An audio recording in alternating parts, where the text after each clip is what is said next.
से तुमसे जग है। मेरे घर का कोना कोना राम नाम से जगमग है। मेरे घर का कोना कोना राम नाम से जगमग है। बड़े चरण तेरे मेरे घर घर चारों धाम सा जगमग है। मेरे घर का कोना कोना राम नाम से जगमग है। भगवान शिव अविनाशी हैं। ये ब्रह्मा विष्णु महेश नासवान है, इनकी जन्म और मृत्यु होती है। शिव को स्वयं भू के रूप में जाना जाता है। कोई पिता नहीं, कोई माता नहीं। 3 पुत्र अष्टंगी जाए, ब्रह्मा विष्णु शिव नाम धराए। अरे ये नकली, इसने कहा अगर तो अनपढ़ है कि जाने शिक्षित है। लेकिन शिव जी से महान इस दुनिया में कोई नहीं है। सबसे महान तो भगवान शिव है। शंकर भगवान के अंतर्यामी थे ये। और इनको मृत्युंजय कालज सर्वेश्वर अजरो अमर है, ये महिमा गाया करते हमारे आचार्य शंकराचार्य, ये नकली गुरु। शिव का कोई रूप नहीं है। आज कोई पागल नहीं है। जब हम अपने स्वार्थ के लिए सब कुछ कर सकते हैं तो क्या परमात्मा पाने के लिए उन नकलियों को नहीं छोड़ देंगे? जिस दिन उनको ज्ञान हो जाएगा, एक भी ढूंढा नहीं पाओगे उनके पास। वो एकले बैठे पाओगे, क्या उनके परिचर पाओगे उन्हें बैठे। दर्शकों नमस्कार, आप सभी का आज के इस विशेष वीडियो में हार्दिक स्वागत है। दर्शकों, हर वर्ष नया साल आता है, नई उम्मीदें लेकर आता है, लेकिन क्या वास्तव में मनुष्य को वो अनमोल तत्व प्राप्त हो पाता है जिससे उसका जीवन सफल हो सके, जिससे आत्मा को शांति मिले और साधक मोक्ष के मार्ग की ओर अग्रसर हो सके?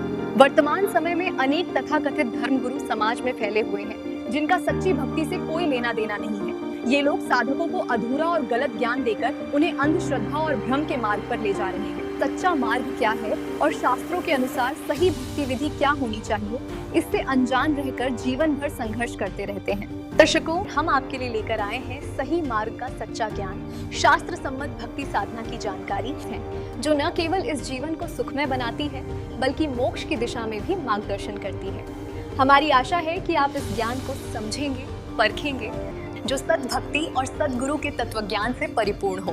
तो आइए सत्य की इस यात्रा को आज ही आरंभ करते हैं। चलिए शुरू करते हैं। नमस्ते दोस्तों, स्वागत है आज के हमारे इस पॉडकास्ट में। आज हमारे साथ एक बहुत ही खास मेहमान है। हम अक्सर देखते हैं कि सोशल मीडिया और समाज में संत जी की चर्चा बहुत होती है। उनका ज्ञान व उनके दावे बाकी धर्मगुरुओं से काफी अलग होते हैं। आज हमने सोचा क्यों न सीधे उनके ही एक अनुयायी से बात की जाए और समझा जाए कि आखिर उनका ज्ञान है क्या। सत साहिब जी और आपके सभी दर्शकों को भी मुझे यहाँ बुलाने के लिए धन्यवाद। दास जी, सीधा सवाल पूछती हूँ। हम बचपन से ब्रह्मा विष्णु महेश या देवी माँ की पूजा करते आए हैं, लेकिन संत रामपाल जी महाराज कहते हैं कि कबीर साहेब भगवान हैं। कबीर जी तो एक कवि या जुलाहे थे, वो भगवान कैसे हो सकते हैं? जी, बहुत अच्छा प्रश्न है जी। जी। देखिए, गुरु जी अपनी तरफ से कुछ नहीं कहते, वे वही बताते हैं जो हमारे धर्म ग्रंथों में लिखा है। हम ब्रह्मा विष्णु और महेश जी का आदर करते हैं, लेकिन वे पूर्ण परमात्मा नहीं है। वे नाशवान हैं, उनका जन्म और मृत्यु होता है। श्रीमद् देवी भागवत पुराण में दुर्गा जी स्वयं कहती हैं कि ब्रह्मा विष्णु और महेश जन्मते और मरते हैं। अब आपको दिखाते हैं, सबसे पहले देवी भागवत दिखाते हैं। अब देखिएगा, श्रीमद् देवी भागवत यानी देवी पुराण, गीता प्रेस गोरखपुर से प्रकाशित है। ये संपादक है हनुमान प्रसाद पोदार, चिमनलाल गोस्वामी। ये कहाँ से छपे हैं? प्रकाशक एवं मुद्रक है गीता प्रेस गोरखपुर, गोविंद भवन कार्यालय कोलकाता का संस्थान, ये यहाँ से छपा है। 123 पृष्ठ पे ये तीसरा स्कंद।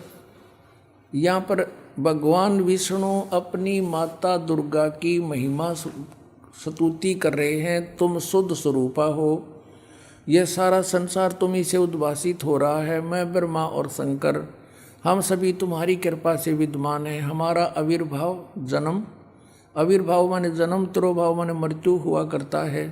केवल तुम ही नित्य हो, जगत जननी हो, प्रकृति और सनातनी देवी हो। प्रकृति दुर्गा को कहते हैं, ये स्पष्ट लिखा है। भगवान शंकर बोले, देवी यदि महाभाग विष्णु तुम्ही से प्रकट हुए हैं, उनके बाद उत्पन्न होने वाले ब्रह्मा भी तुम्हारी बालक हुए, फिर तमोगुणी लीला करने वाला शंकर क्या मैं तुम्हारी संतान नहीं हुआ?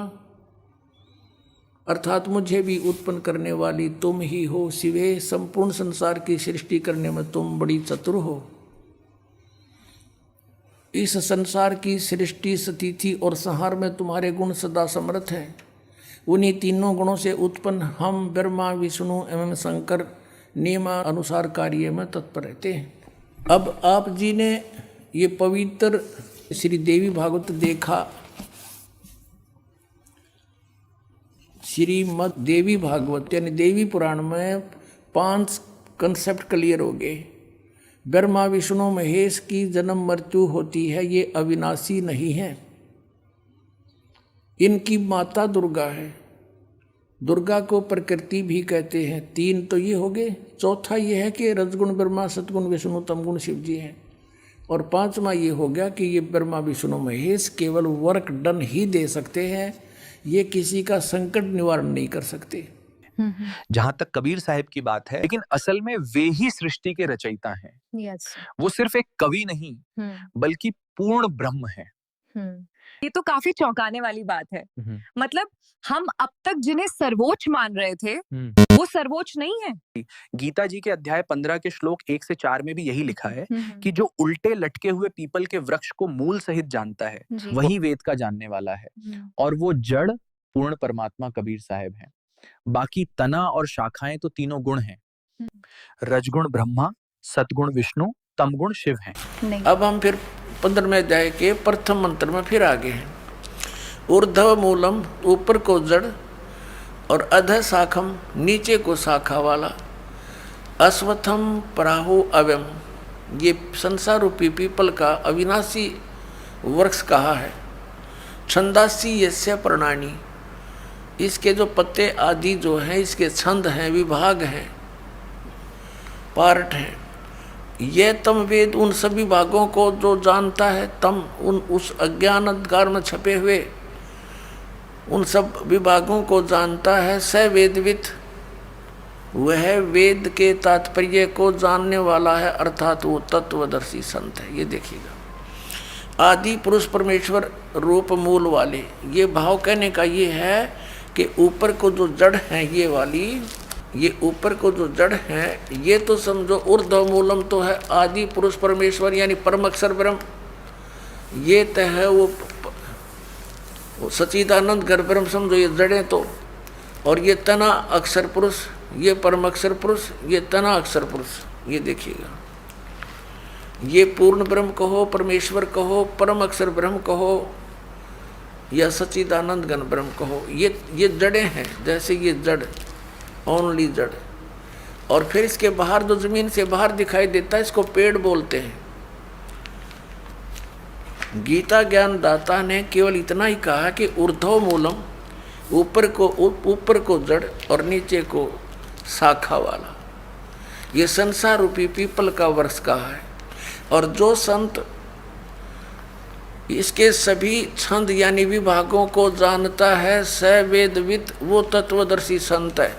अच्छा, अगर मान लें कि कबीर साहेब ही भगवान हैं तो उनकी पूजा कैसे करनी चाहिए? क्या सिर्फ राम राम या कबीर कबीर जपने से मोक्ष मिल जाएगा? नहीं जी, यही तो समाज में भूल हो रही है। मनमाने आचरण या सिर्फ नाम जपने से मोक्ष नहीं मिलता। हमारे धर्म ग्रंथों में कहा है कि तत्वदर्शी संत की शरण में जाओ, वही तुम्हें ज्ञान उपदेश करेंगे। हमारे गुरुजी आज विश्व में एकमात्र तत्वदर्शी संत हैं। ये देखिएगा, चौथे जाएगा 34वां श्लोक।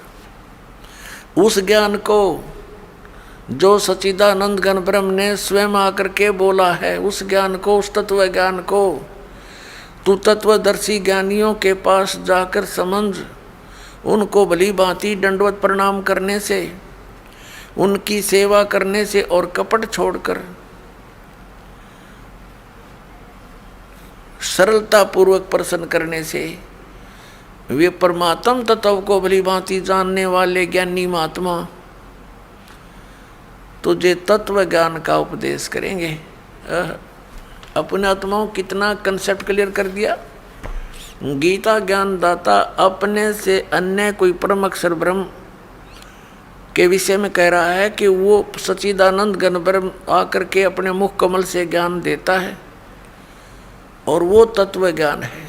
उस तत्व ज्ञान को तू तत्वदर्शी संतों के पास जाकर समझ, उनको दंडवत प्रणाम करने से, विनम्र भाव से प्रसन्न करने से वो तत्वदर्शी संत ज्ञानी महात्मा तुझे उस तत्व ज्ञान का उपदेश करेंगे।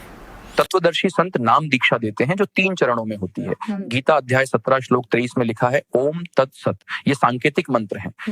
हमारे गुरुजी इन्हीं मंत्रों का सही जाप और विधि बताते हैं। बिना गुरु और बिना सही मंत्र के मोक्ष संभव नहीं है। और उस परम अक्षर ब्रह्म की भक्ति के लिए 17वें अध्याय के 23वें श्लोक में गीता जी में कहा कि ओम तत्सत इति निर्देश है ब्रह्मण त्रिवेद समर्थ है, ब्राह्मणा तेन वेदा च यगा विहिता पुरा। सच्चिदानंद घन ब्रह्म की के पाने की 3 मंत्र का निर्देश है। ओम तत्सत, ओम ये ब्रह्म का है, तत् ये अक्षर पुरुष का है। गीता जी अध्याय नंबर 15 के श्लोक नंबर 16 और 17 में 3 पुरुष हैं, एक सर पुरुष, एक अक्षर पुरुष, एक परम अक्षर पुरुष। जो परम अक्षर पुरुष है वो सबसे श्रेष्ठ है और वही वास्तव में अविनाशी है। अन्य सर पुरुष और अक्षर पुरुष को नाशवान कहा है और उसके उनके लोकों में जितने प्राणी हैं वो भी नाशवान है। तो उनकी भक्ति से तो मोक्ष हो ही नहीं सकता। अब श्रीमद् भगवद गीता अध्याय नंबर 17 के श्लोक नंबर 23 में ओम तो ब्रह्म का जाप सर पुरुष का और तत् ये सांकेतिक है, ये अक्षर पुरुष का, और जो सत शब्द है वो भी सांकेतिक है। इसको सार नाम भी कहते हैं, इसको आदि नाम भी कहते हैं। वो है परम अक्षर ब्रह्म का।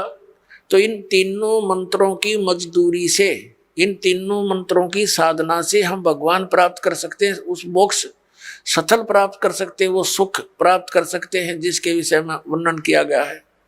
तो क्या कोई सीधे उनसे दीक्षा ले सकता है? जी हाँ, कोई भी ले सकता है, लेकिन दीक्षा लेने के बाद कुछ मर्यादाओं का पालन करना सबसे जरूरी है। मर्यादा से मेरा अगला सवाल जुड़ा है। मैंने सुना है आपके यहाँ शादियों में दहेज नहीं लिया जाता और नशा पूरी तरह बंद है। हमारे गुरुदेव जी के उद्देश्य सिर्फ मोक्ष देना ही नहीं बल्कि एक स्वच्छ समाज बनाना भी है। हमारी संस्था में शादी को रमैनी कहते हैं।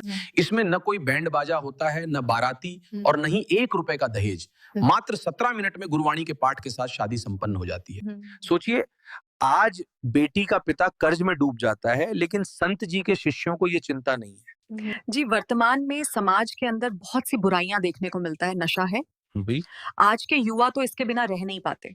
जी बिल्कुल सही कहा आपने। लेकिन हमारे गुरुजी के ज्ञान समझने के बाद लाखों लोगों ने शराब, तंबाकू, मांस और ड्रग्स को हाथ लगाना छोड़ दिया है। गुरुजी कहते हैं सुरापान मदमासा हारी गमन करे भोग पर नारी 70 जन्म कटेंगे शीशम साक्षी साहिब है जगदीशम। और परमात्मा कहते हैं 100 नारी जारी करे सुरापान 100 बार, एक चलम हुक्का भर दे वो डूबे काली धार।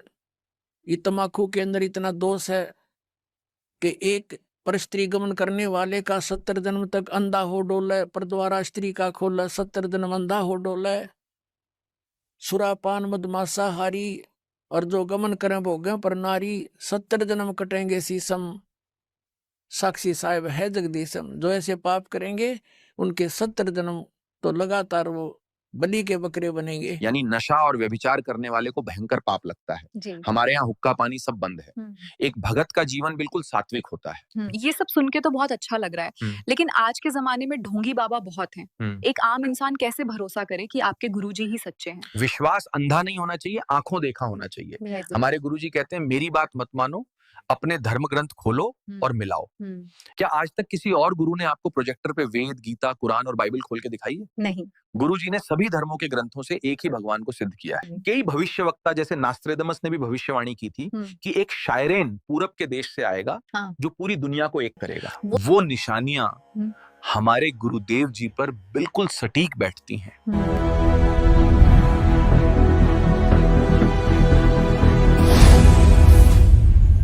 विश्व के सबसे महान भविष्यवक्ता मिशेल दी नास्ट्रेडमस, जो अपनी सटीक भविष्यवाणियों के लिए जाने जाते हैं, उन्होंने सन 1555 में अपने ग्रंथ के शतक 10 श्लोक 96 में उस महापुरुष के बारे में बताया कि वो महापुरुष एक ऐसे देश में जन्म लेगा जो 3 तरफ से समुद्र से घिरा हुआ होगा तथा उस देश का नाम एक सागर, हिंद महासागर के नाम से होगा, हिंदुस्तान।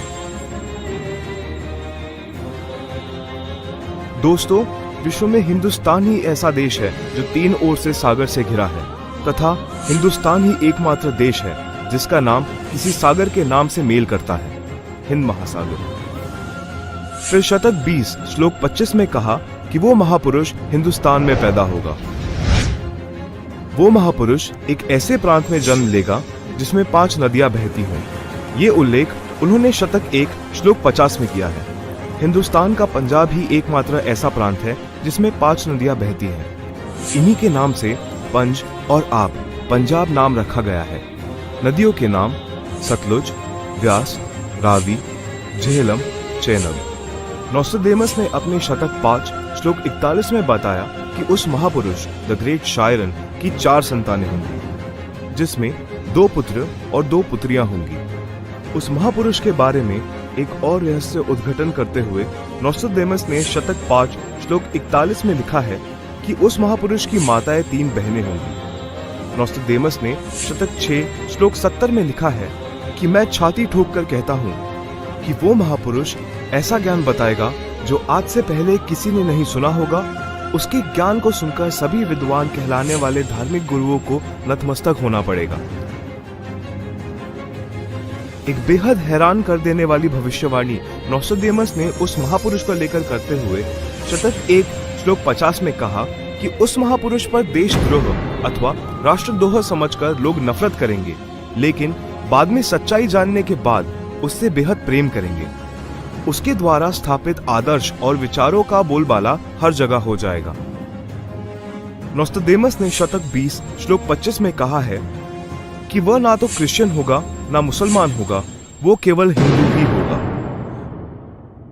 शतक 6 श्लोक 70 में नोस्ट्राडेमस ने कहा कि वो महापुरुष पूरे विश्व का संचालक होगा, वो महापुरुष विश्व विजेता होगा।